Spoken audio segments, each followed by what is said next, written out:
Hello everyone. In this video, we will look at DAX and why DAX is not used for online transaction processing systems or OLTP systems.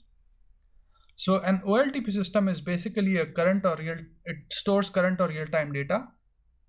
And the most important things for an online transaction processing systems are that should be available.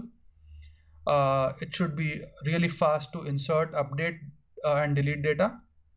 It should be concurrent and it should be easy to recover that data, and also high availability, and an OLTP system will have frequent updates. So for example, somebody buys something or modifies something, while DAX is basically geared towards analytics.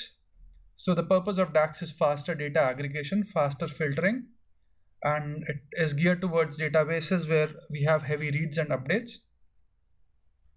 So an OLTP system typically has its own language, which is called SQL, and DAX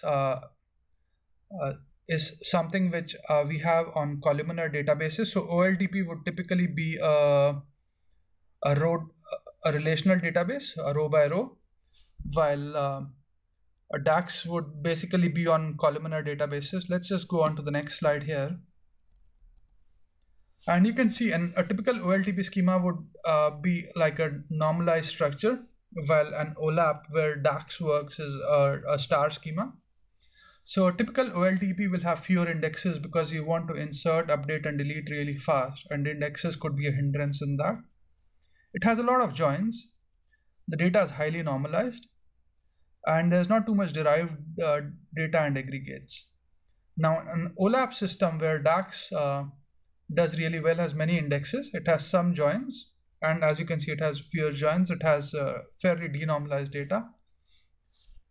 And an OLTP is geared towards sort of fulfilling the acid test. So what's an acid test?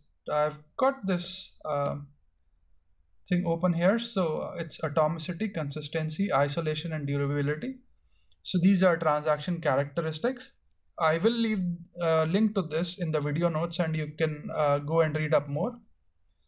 So typically what has happened is over the years, as the databases have evolved and the purpose of databases has become different. So we have we have a database geared towards analytics, and we have a database geared towards online transaction processing systems. So we've got two different languages. One was SQL, the other is DAX.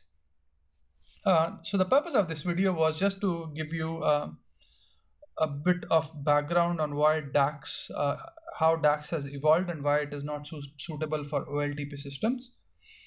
I hope you find this video useful, and thanks for watching this video. Please do subscribe to my channel if you enjoy what I'm doing. Thank you.